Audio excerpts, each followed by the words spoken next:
सभी विद्यार्थियों को मेरा सुप्रभात। मैं हूं गुंजन एरन और आज विषय भौतिक विज्ञान में हमारा टॉपिक है गॉस के नियम की व्युत्पत्ति, प्रूफ ऑफ गॉसेस लॉ। तो सबसे पहले तो हम ये रिवाइज कर लें कि गॉस के नियम में हमने क्या पढ़ा है। तो गॉस के नियम में हमने आपको बताया था कि यदि हमें कोई भी बंद पृष्ठ दिया गया है तब उससे निकलने वाले विद्युत फ्लक्स का मान बराबर होता है उस बंद पृष्ठ के अंतर्गत कितना आवेश परिबद्ध है बटे में निर्वात की वैद्युतशीलता, अर्थात फाई बराबर Q बटे एफ साइलेंट नॉट। तो गॉस के नियम की व्युत्पत्ति के लिए हम यहाँ एक बंद पृष्ठ की कल्पना कर लेते हैं, जिसे हमने यहाँ चित्र में गोले से प्रदर्शित किया है। और जिस भी बंद पृष्ठ की हम कल्पना कर रहे होते हैं उसे कहा जाता है गॉसीय पृष्ठ। इस काल्पनिक पृष्ठ को गॉसीय पृष्ठ कहते हैं, जिसकी आकृति चित्र में गोले के रूप में प्रदर्शित की गई है। यहाँ हमने जो काल्पनिक पृष्ठ माना है वह गोले के रूप में माना है, बाकी हम काल्पनिक पृष्ठ को बेलन के रूप में भी मान सकते हैं। गोले के केंद्र पर आवेश प्लस Q उपस्थित है और यहाँ इस गोले के अंदर जो आवेश आ रहा है वह प्लस Q हमने माना है, जो कि इसके केंद्र पर उपस्थित है। यदि गोले की त्रिज्या r यदि मान लें स्मॉल r से यदि हम उसे प्रदर्शित कर लें, तब एक गोले का पृष्ठीय क्षेत्रफल बराबर होता है 4πr स्क्वायर के। तो इसीलिए इस गोले का पृष्ठीय क्षेत्रफल 4πr स्क्वायर होगा। गॉसीय पृष्ठ सममित अवस्था में है। सममित का मतलब है इक्विलिब्रियम स्टेट में है, इस समय इस पर कोई भी बल कार्य नहीं कर रहा है। यहाँ जो भी हमारा इलेक्ट्रिक फील्ड वर्क कर रहा होगा, ऐसा नहीं है कि यहाँ से यदि हम इतनी ही दूरी इस दिशा में चलें और इतनी ही दूरी दूसरी दिशा में चलें तो वह अलग अलग मान देंगे। इसका मतलब है यह जो प्लस Q चार्ज यहाँ रखे हुए हैं और इसके चारों तरफ यह जो गॉसीय पृष्ठ हमने बनाया है, इसके आसपास यदि हम किसी भी बल का अनुभव कर रहे हैं, जो कि हमें ई बताया जाएगा, तीव्रता, विद्युत क्षेत्र की तीव्रता, उसका मान हमें एक जैसा ही प्राप्त होगा यदि हम r का मान नियत ले रहे हैं। जैसे यदि आप प्लस Q चार्ज से r दूरी पर कोई भी बिंदु ले लें तो सभी बिंदुओं पर आपको विद्युत क्षेत्र की तीव्रता का मान एक जैसा मिलेगा। इसीलिए गॉसीय पृष्ठ सममित अवस्था में है और जब वह सममित अवस्था में है तो पृष्ठ के प्रत्येक बिंदु पर, पृष्ठ पर कोई भी हम बिंदु ले लें, वहाँ विद्युत क्षेत्र की तीव्रता आपको नियत ही प्राप्त होगी। पृष्ठ का मतलब है यह जो बाहरी हमारा आवरण है इस पर। तब E का मान बराबर होता है 1/4π एप्सिलॉन नॉट गुणा में Q बटे R स्क्वायर। ये फॉर्मूला आप पहले कई बार पढ़ चुके हैं, उसी फॉर्मूले की मदद से यहाँ E का मान निकाला गया है। गॉसीय पृष्ठ पर एक अल्प पृष्ठ dA की यदि हम कल्पना कर लें, मान लें यह जो हमें गोला दे रखा है इस पर छोटा सा भाग dA क्षेत्रफल को प्रदर्शित करता है। और जब भी हम इसके लिए क्षेत्रफल सदिश को निकाल के बताते हैं तो क्षेत्रफल सदिश का मान सदैव ये जो हमने क्षेत्रफल लिया है इसके लंबवत होता है और बाहर की ओर होता है। इसीलिए dA वेक्टर को हमने यहाँ इस दिशा में प्रदर्शित करके बताया है। तब इस अल्प पृष्ठ से निर्गत अल्प फ्लक्स, क्योंकि जब छोटा सा ही पृष्ठ है तो छोटा सा ही फ्लक्स निकलेगा, इसलिए यहाँ शब्द लगा दिया गया है अल्प। तो डी फाई बराबर फॉर्मूला आपने पढ़ा, फाई बराबर में पढ़ा E डॉट dA, dA कहें या फिर आप A कहें, E डॉट dA, और जब डॉट प्रोडक्ट को हम हल करके बताते हैं तो वह बराबर हो जाता है E dA cos थीटा के। तो वही फॉर्मूला हमने यहाँ लिखा है। यहाँ डी फाई क्यों लगा दिया गया है? क्योंकि यहाँ शब्द अल्प आ रहा है, एक छोटे से भाग के लिए आ रहा है, इसलिए हमने यहाँ डी फाई लगा लिया है। अब E का मान अभी हमारे पास ऊपर है 1/4π एप्सिलॉन नॉट गुणा में Q बटे R स्क्वायर। तो E की जगह हमने यह मान लगाया है और dA cos थीटा को हमने ऐसे का ऐसा ही रख लिया है। अब यहाँ थीटा का मान और देख लें। यहाँ यह जो E वेक्टर होगा, क्योंकि यह प्लस Q चार्ज है और जब भी हमें कोई भी प्लस चार्ज दे रखा होता है तो उसके लिए जो हम इलेक्ट्रिक फील्ड शो करके बताते हैं वह प्रत्येक बिंदु पर लंबवत दिशा में होता है और बाहर की ओर होता है। इस तरीके से हम प्लस चार्ज से निकलने वाले E को प्रदर्शित करते हैं। तो इसीलिए यदि हम इस बिंदु पर देख रहे हैं तो इलेक्ट्रिक फील्ड इस डायरेक्शन में होगा और जो हमारा क्षेत्रफल हमें दे रखा है उसके लिए भी यही दिशा होगी, लंबवत दिशा में होगा और बाहर की ओर होगा। यह तो हमने अलग से प्रदर्शित करने के लिए कि यहाँ dA वेक्टर भी प्रेजेंट है, थोड़ा अलग बनाया है, बाकी यह दोनों एक ही दिशा में है, इसीलिए थीटा का मान हमने यहाँ 0 लगा लिया है। कॉस 0 का मान बराबर होता है 1 के, तो यह मान यहाँ से हट जाएगा, यहाँ बच जाएगा बाकी जितने भी मान गुणा में लिखे हुए थे। अब यदि हमें संपूर्ण पृष्ठ से निकालना है तो हमें क्या करना पड़ेगा? ये हमने छोटे भाग से निकाला है।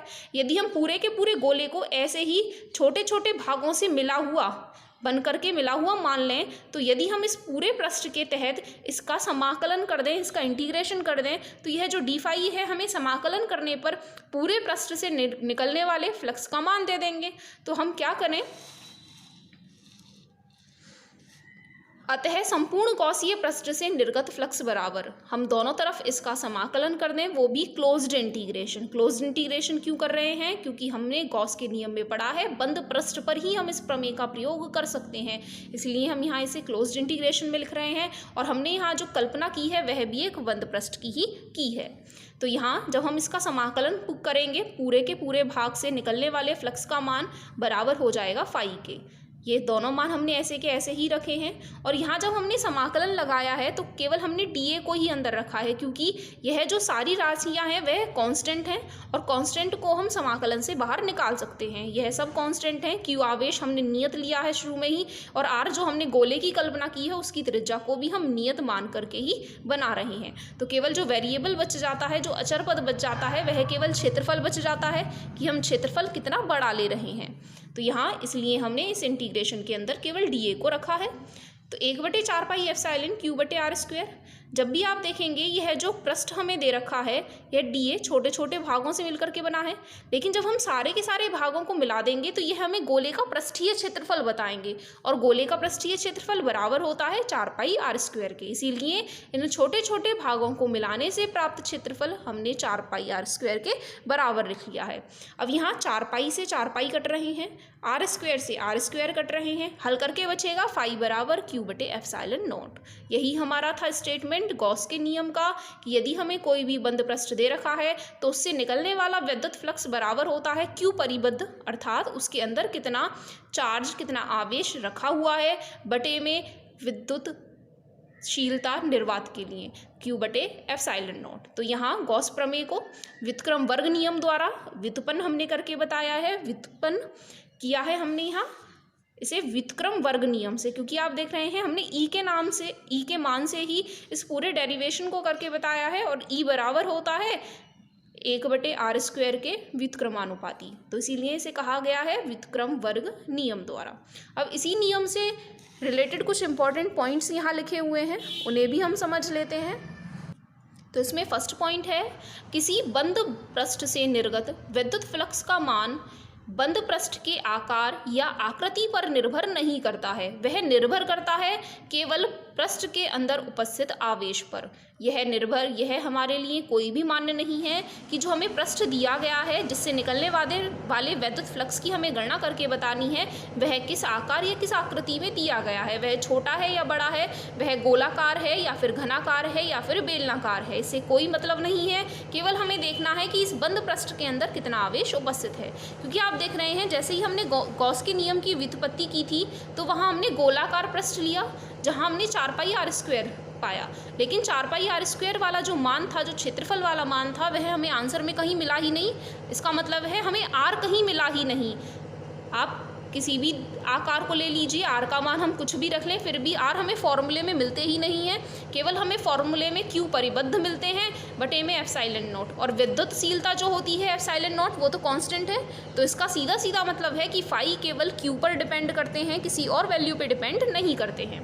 तो यहाँ हमने 4 चित्र बनाए हैं। एक यह बनाया है गोलाकार आकृति में जिसके अंदर प्लस क्यू चार्ज उपस्थित है, तो फाई का मान क्यू बटे एप्सिलॉन नॉट। यहाँ पर यह हमने एक और आकृति बनाई है, इसके लिए फिर से क्यू बटे एप्सिलॉन नॉट। इस आकृति के लिए भी, क्योंकि यहाँ चारों की चारों आकृतियों में हमने क्यू परिबद्ध का मान क्यू के बराबर ही लिया है, इसीलिए सभी में फाई का मान एक जैसा ही हमें प्राप्त हो रहा है। दूसरा पॉइंट है, किसी बंद पृष्ठ से निर्गत वैद्युत फ्लक्स का मान बंद पृष्ठ के अंदर उपस्थित आवेश की स्थिति अथवा आवेशित कणों की संख्या पर निर्भर नहीं करता है। अर्थात हमें कोई भी आकृति दे रखी है, उसके अंदर यदि प्लस क्यू चार्ज यहाँ उपस्थित है, चाहे उसके केंद्र पर उपस्थित है, चाहे उसके पृष्ठ पर उपस्थित है, लेकिन हमें चाहिए कि वह उस बंद पृष्ठ के अंदर ही उपस्थित हो, वह बंद पृष्ठ उसे अपने अंदर लिए हुए हो, तब यह प्लस क्यू चार्ज कहीं पर भी उपस्थित हो, हमें उससे कोई फर्क नहीं पड़ने वाला है। फाई का मान फिर से वही क्यू बटे एप्सिलॉन नॉट ही मिलेगा, और साथ ही आवेशित कणों की संख्या पर भी निर्भर नहीं करता है। अर्थात चाहे यह जो प्लस क्यू चार्ज है वह एक कण के रूप में उपस्थित हो, चाहे 2 कणों के रूप में उपस्थित हो, चाहे फिर वह 3 कणों के रूप में उपस्थित हो, चाहे फिर और ज़्यादा भी कणों के रूप में उपस्थित हो, हमें चाहिए केवल कुल आवेश का मान। कुल आवेश इन बंद पृष्ठों के अंदर कितना आ रहा है। यहाँ कुल आवेश का मान फिर से Q है बटे एप्सिलॉन नॉट। यहाँ फिर से बंद आवेश का मान Q बटे एप्सिलॉन नॉट। यहाँ यदि हम इस पृष्ठ के अंदर कुल आवेश का मान निकालेंगे तो Q बटे 2 प्लस Q बटे 2 जोड़ने पर कितना हो जाएगा Q, इसीलिए हमने लिखा है फिर से Q बटे एप्सिलॉन नॉट। इसी तरीके से यदि हम इन तीनों मानों को जोड़ लें, आधा प्लस चौथाई मान मिला करके हमें मिल जाते हैं 1 के बराबर, तो 5 बराबर फिर से Q बटे एप्सिलॉन नॉट। आप देख रहे हैं यहाँ आकृतियाँ हमने अलग अलग प्रदर्शित की हैं और साथ ही आवेशित कणों की संख्या को भी यहाँ अलग अलग प्रदर्शित किया गया है, लेकिन फिर भी सभी के लिए वैद्युत फ्लक्स का मान एक जैसा ही हमें प्राप्त हो रहा है। नंबर 3 पॉइंट है, यदि बंद पृष्ठ समरूप विद्युत क्षेत्र में स्थित हो। समरूप का मतलब है एक जैसा है, जैसे कि समांतर रेखाओं द्वारा प्रदर्शित किया जाता है। जितनी भी रेखाएं हैं विद्युत क्षेत्र की वह बराबर बराबर दूरियों पर प्रदर्शित की गई हैं। तो यदि कोई भी बंद पृष्ठ समरूप विद्युत क्षेत्र में उपस्थित हो तब इस पृष्ठ से निकलने वाले वैद्युत फ्लक्स का मान 0 प्राप्त होता है। अब 0 क्यों प्राप्त होता है? यहाँ जो हमने स्थिति ली है, जो बंद पृष्ठ लिया है, उसके अंदर अलग से कोई भी आवेश उपस्थित नहीं है। जब कोई आवेश उपस्थित नहीं है तो हम इस फॉर्मूले का तो इस्तेमाल नहीं कर सकते हैं, क्योंकि जब कोई आवेश ही यहाँ उपस्थित नहीं दे रखा है, बल्कि हमने माना है कि यह जो बंद पृष्ठ है वह समरूप विद्युत क्षेत्र में रखा गया है। तो आप देखेंगे जैसे ही हम इस पृष्ठ पर देखते हैं तो यहाँ से विद्युत क्षेत्र अंदर जा रहा है, लेकिन इसके बिल्कुल दूसरे पृष्ठ पर जितना विद्युत क्षेत्र यहाँ से अंदर जा रहा है उतना ही दूसरे पृष्ठ से बाहर निकल रहा है। तो इसके अंदर कोई भी विद्युत क्षेत्र का मान रुक नहीं पाता है, इसीलिए यहाँ वैद्युत फ्लक्स का मान 0 के बराबर रखा गया है। क्योंकि वैद्युत फ्लक्स होता है विद्युत बल रेखाएं जो इसके अंदर प्रवेश करती हैं, कितनी बल रेखाएं इसके अंदर समाहित हो जाती हैं। तो इसीलिए यहाँ पर निवेशी जितना भी अंदर जा रहा है उतना ही बाहर निकल रहा है, कोई भी इसके अंदर नहीं ठहर पा रहा है, इसीलिए इसे कहा जाता है वैद्युत फ्लक्स का मान 0 रहेगा यदि कोई भी बंद पृष्ठ समरूप विद्युत क्षेत्र में रखा गया है। इसी के साथ नंबर 4 पॉइंट है, यदि किसी स्थान पर वैद्युत फ्लक्स का मान 0 है तब हम क्या अंदाजा लगा सकते हैं, क्या क्या संभावनाएं हो सकती हैं, कब कब विद्युत फ्लक्स का मान 0 होगा। तो पहला तो है या तो बंद पृष्ठ समरूप विद्युत क्षेत्र में स्थित हो, जैसे कि हमने अभी पॉइंट नंबर 3 में पढ़ा है। एक बंद पृष्ठ समरूप विद्युत क्षेत्र में रखा था और हमें फाई का मान 0 मिल रहा था, तो एक स्थिति यह हो जाती है कि फाई का मान 0 होगा यदि यह पृष्ठ समरूप विद्युत क्षेत्र में रखा हो। और दूसरी स्थिति होती है कि विद्युत क्षेत्र की तीव्रता प्रत्येक बिंदु पर 0 हो। विद्युत क्षेत्र की तीव्रता का 0 होने से मतलब है E का मान 0 के बराबर हो। और E0 कब होगा? जबकि वहां पर कोई भी वैद्युत आवेश उपस्थित ना रहा हो।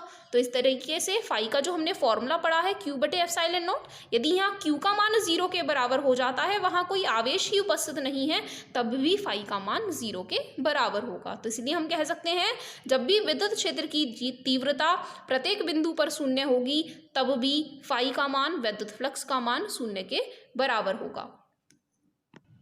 इसी के साथ एक तीसरी स्थिति और हो सकती है जिस स्थिति में वैद्युत फ्लक्स का मान 0 हो सकता है। तो तीसरी स्थिति है वैद्युत क्षेत्र की तीव्रता अलग अलग बिंदुओं पर अलग अलग रही हो। वैद्युत क्षेत्र की तीव्रता यदि हम इस बिंदु पर देख रहे हैं तो अलग है और इस बिंदु पर देख रहे हैं तो अलग है, लेकिन पृष्ठ के अंदर कोई द्विध्रुव उपस्थित है। द्विध्रुव का मतलब है डाइपोल। डाइपोल किसे कहा जाता है? Combination of a positive charge and a negative charge which resides at some constant distance. इसका मतलब है एक धनात्मक आवेश और एक ऋणात्मक आवेश का ऐसा सम्मिलन जहां पर दोनों आवेश एक दूसरे से एक निश्चित दूरी पर रखे हुए हों। तो यदि कोई भी बंद पृष्ठ हमें दे रखा है और उसके अंदर कोई द्विध्रुव रखा हुआ है, तब भी इससे निकलने वाले वैद्युत फ्लक्स का मान 0 होगा, क्योंकि हमने फॉर्मूला पढ़ा है गॉस के नियम से कि फाई का मान Q बटे एप्सिलॉन नॉट होता है। अब यदि हम यहाँ कुल आवेश की गणना करें तो प्लस Q और माइनस Q जोड़ने पर हमें मिल जाएगा 0, इसीलिए फाई का मान Q की जगह 0 लगाने पर हमें प्राप्त हो जाएगा 0। तो इस स्थिति में भी जबकि किसी भी बंद पृष्ठ के अंदर द्विध्रुव उपस्थित होगा तब भी उससे निकलने वाले वैद्युत फ्लक्स का मान 0 ही हमें प्राप्त होगा। 5th पॉइंट है, यदि किसी घन के केंद्र पर Q आवेश उपस्थित है यदि हमें कोई भी घन दे रखा है और उसके केंद्र पर एक आवेश Q उपस्थित है, तब घन की 6 फलकों से, क्योंकि घन के 6 फलक होते हैं तो इसीलिए घन की 6 फलकों से निर्गत विद्युत फ्लक्स का मान, या हम कहें उस बंद पृष्ठ जो कि घन की आकृति का है, उससे निकलने वाले विद्युत फ्लक्स का मान बराबर होगा Q/ε0 के, जो कि हम फॉर्मूला पढ़ चुके हैं गॉस के नियम से, फाई बराबर Q/ε0, जहाँ Q का मान हमें Q दिया गया है, तथा घन की एक फलक से निकलने वाले वैद्युत फ्लक्स का मान। अब आप देख रहे हैं यहाँ जो हमें घन दे रखा है उसके लिए जो केंद्र पर रखा गया आवेश है वह प्रत्येक बिंदु से समान दूरी पर उपस्थित होगा, इसीलिए प्रत्येक फलक से निकलने वाला वैद्युत फ्लक्स भी समान ही होगा। तो यदि हम 6 फलकों से निकलने वाले फ्लक्स की अलग अलग गणना करना चाहते हैं तो हम कुल फ्लक्स में 6 का भाग कर दें तो हमें प्राप्त हो जाएगा Q/6ε0।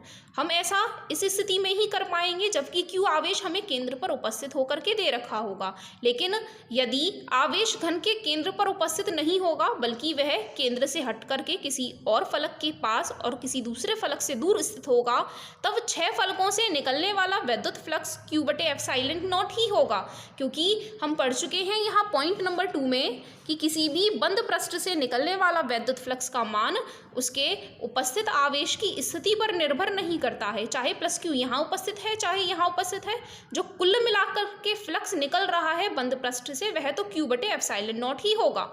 तो इसीलिए हमने यहाँ लिखा है कि यदि आवेश घन के केंद्र पर उपस्थित नहीं है तब भी कुल मिलाकर के जो पृष्ठ हमें दे रखा है अर्थात 6 फलकों से निकलने वाला वैद्युत फ्लक्स तो Q/ε होगा, लेकिन आवेश की स्थिति सम्मित नहीं होने के कारण, क्योंकि जो हमने आवेश रखा है वह हो सकता है इस वाले फलक के पास में हो तो इस फलक से वह दूर बैठ रहा होगा, तो इसीलिए वह एक फलक से निर्गत विद्युत फ्लक्स की गणना हम नहीं करके बता सकते हैं, क्योंकि यहाँ पर वह जो है सम्मित स्थिति में नहीं है। आप इन दोनों पॉइंट्स में थोड़ा कंफ्यूज ना हो। यहाँ जो हमें पॉइंट नंबर 2 बताया गया है वह बताया गया था कि आवेश चाहे हम कहीं पर भी रख लें, लेकिन जो कुल मिलाकर के फ्लक्स निकल रहा है पूरे के पूरे पृष्ठ से वह तो नियत रहेगा, लेकिन यदि हम बात करें कि उसके एक बिंदु से कितना निकल रहा है, यदि हम +Q चार्ज को केंद्र की बजाय यहाँ रख लेते हैं तो इसके पास वाले बिंदुओं से फ्लक्स ज़्यादा निकल रहा होगा और दूर वाले बिंदुओं से कम, लेकिन यदि टोटल हम देखें पूरे के पूरे पृष्ठ से तो वह मान हमेशा नियत ही रहेंगे, चाहे हमारा आवेश केंद्र पर रखा है चाहे हमारा केंद्र से हट करके रखा है। तो यही स्थिति यहाँ समझाने की कोशिश की गई है कि यदि कोई भी घन दे रखा है उसके केंद्र पर +Q आवेश उपस्थित है तो फलक से निकलने वाला आवेश Q/ε0 जो वैद्युत फ्लक्स का मान होगा 6 फलकों से निकलने वाला, और यदि Q आवेश केंद्र पर उपस्थित नहीं है तब भी निर्गत फ्लक्स का मान Q/ε0 ही होगा। तो दोनों मान हमने पॉइंट 2 को कॉन्ट्राडिक्ट नहीं कर रहे हैं, वही बताया जा रहा है, चाहे +Q चार्ज इस बंद आकृति के अंदर कहीं पर भी उपस्थित हो उससे निकलने वाले वैद्युत फ्लक्स का मान तो नियत ही रहेगा। लेकिन एक दूसरी स्थिति ये है कि यदि घन के अंदर हम +Q चार्ज को उसके केंद्र पर रख रहे हैं तो अलग अलग पृष्ठों से निकलने वाले फ्लक्स की गणना हम करके बता सकते हैं, क्योंकि उस समय वह सम्मित स्थिति में उपस्थित होगा।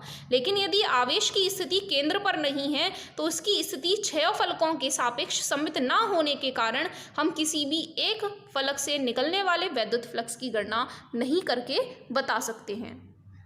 इसी से रिलेटेड एक क्वेश्चन और लिखा हुआ है हमने, एक ए भुजा की वर्गाकार पृष्ठ के केंद्र से a दूरी पर ऊपर की ओर एक आवेश +Q उपस्थित है। यह एक वर्गाकार पृष्ठ दे रखा है जिसकी भुजा a के बराबर हमें दी गई है। इस पृष्ठ से a/2 दूरी पर ऊपर की ओर एक आवेश +Q उपस्थित है, जैसे कि यह मान लें यह हमें ऊपर की ओर एक दूरी दे रखी है और यहाँ a/2 दूरी पर एक आवेश +Q उपस्थित करके दिया गया है।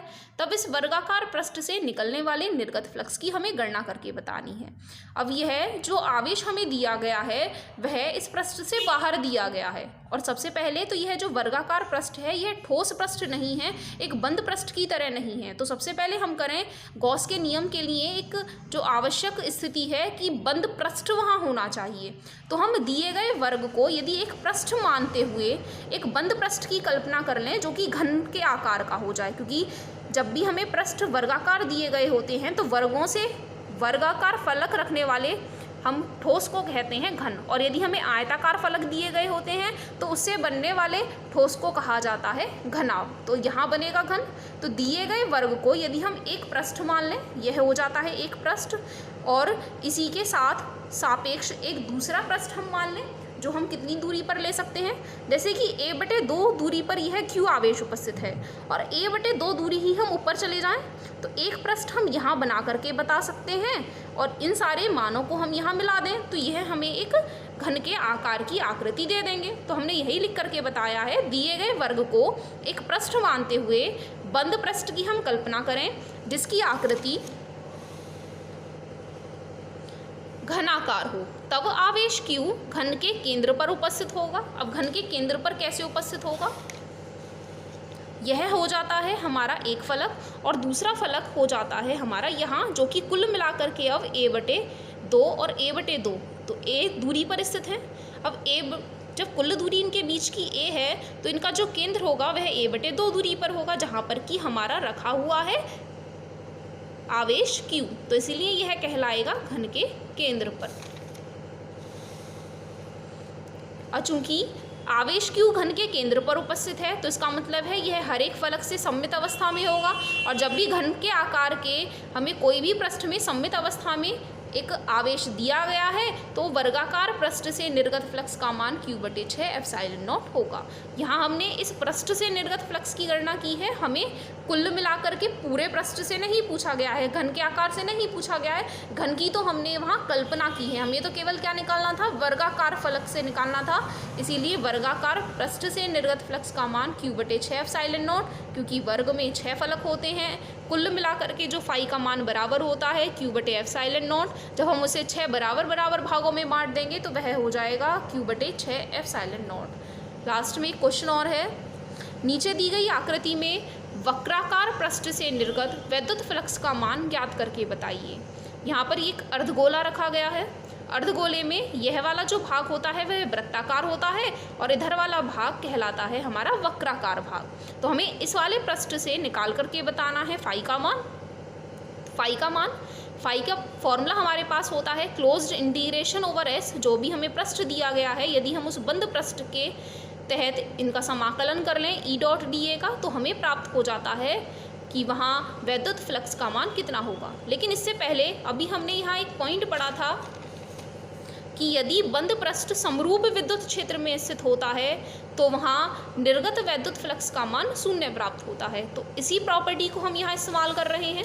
आप यहाँ चित्र में देख रहे हैं, एक बंद पृष्ठ एक समरूप विद्युत क्षेत्र में रखा गया है, इसीलिए उस नियम के हिसाब से यहाँ वैद्युत फ्लक्स का मान 0 के बराबर होगा। अब यदि हम इस वृत्ताकार पृष्ठ के लिए देखें तो इसके लिए जो क्षेत्रफल सदिश होगा वह हमारे केंद्र के लंबवत और बाहर की ओर उपस्थित होगा, इसलिए हमने यहाँ इसे dA वेक्टर से प्रदर्शित कर दिया है। और इस वक्राकार पृष्ठ के लिए भी जो हमारा कुल क्षेत्रफल सदिश होगा वह भी इसी दिशा में होगा। तो सबसे पहले तो यह जो हमारा कुल अर्धगोला है वह 2 भागों से मिलकर के बना है, एक वृत्ताकार भाग और एक वक्राकार भाग। यदि हम वृत्ताकार भाग को नाम दे देते हैं S1 और वक्राकार भाग को नाम दे देते हैं S2, तब कुल मिलाकर के फ्लक्स का मान बराबर होगा इस पृष्ठ से निकलने वाला फ्लक्स और इस पृष्ठ से निकलने वाला फ्लक्स। तो इसीलिए हमने यहाँ कुल फ्लक्स को 2 भागों में बांट दिया है, एक पृष्ठ S1 से निकलने वाला और एक पृष्ठ S2 से निकलने वाला। S1 के लिए जो कि हमारा वृत्ताकार भाग है, E का मान हमें दिया है आगे की दिशा में और dA वेक्टर का मान दिया है पीछे की दिशा में। तो यदि आप इन दोनों के बीच का कोण देखेंगे तो यहाँ 180 अंश का कोण बन रहा है, तो इसीलिए E.dA वेक्टर को हम सरल करके लिख सकते हैं EdA cos 180 अंश। लेकिन वक्राकार भाग के लिए हम यदि छोटा सा भी भाग लेते हैं तो प्रत्येक भाग के लिए E के साथ बनने वाले कोण का मान अलग अलग होगा, तो इस स्थिति में हम निश्चित कोण का मान ज्ञात करके नहीं बता सकते हैं, इसीलिए हमने इसे सरल नहीं किया है, इसे ऐसे का ऐसा ही हमने रख लिया है। इसे आगे सरल करने के लिए cos 180 का मान बराबर होता है -1 के, तो इसकी जगह जब हम -1 रखेंगे तो माइनस हमने बाहर निकाल लिया है और E पहले से ही हमें समरूप विद्युत क्षेत्र दे रखा है जो कि कांस्टेंट की तरह वर्क करेगा, तो E को भी हम बाहर निकाल लें। अब अंदर बचेगा इंटीग्रेशन में S1 dA प्लस बाकी है मान ऐसे का ऐसा ही। dA का मतलब है क्षेत्रफल S1 पृष्ठ का, S1 एक वृत्ताकार पृष्ठ है और वृत्त का क्षेत्रफल बराबर होता है पाई आर स्क्वायर के। फिर से यह मान ऐसे का ऐसा। यदि इस मान का पक्षांतर हम दूसरी तरफ कर देते हैं तो पाई आर स्क्वायर ई जो माइनस में थे वह यहाँ करके प्लस में हो जाएंगे। तो अब एक पक्ष में हमें मिल गया है S2 integration over S2 E vector dot D A vector, जो कि प्रदर्शित करेंगे फाई के मान को, जो फाई का मान वक्राकार भाग से निकल रहा होगा। तो वक्राकार भाग से निकलने वाले फाई का मान integration over S2 E vector dot D A vector, हमें फॉर्मूला मिल जाता है पाई आर स्क्वायर ई। अतः वक्राकार पृष्ठ से निर्गत विद्युत फ्लक्स बराबर पाई आर स्क्वायर ई। तो ये क्वेश्चन हो जाता है। तो अपने आज के इस लेक्चर में इतना ही। धन्यवाद।